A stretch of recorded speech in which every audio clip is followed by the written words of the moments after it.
Write the equation for the graphed function. Well, first thing that you should recognize that this is a parabola. And a parabola's function is always going to be of the form of a quadratic.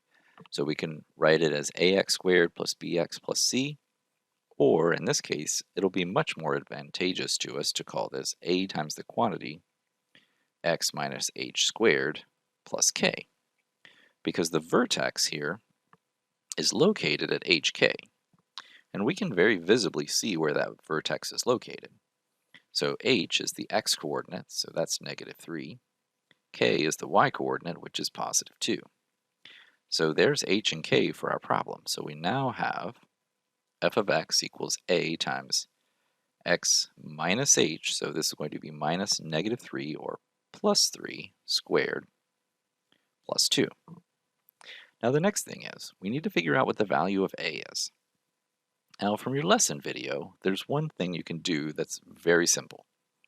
You can note that if you go 1 unit to the right of the vertex, and then note how high you have to go to get to the next point. That right there is kind of like a slope right around the vertex. And therefore, you can say very comfortably that a is going to be equal to 1 in this case. But if you're not comfortable with that, here's another way. Just find some other point on the parabola.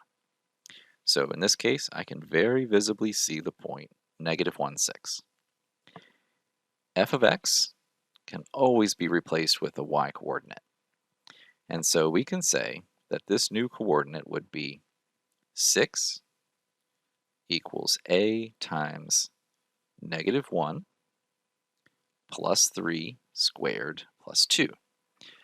And just having one other point on the equation allows me to solve for what a is.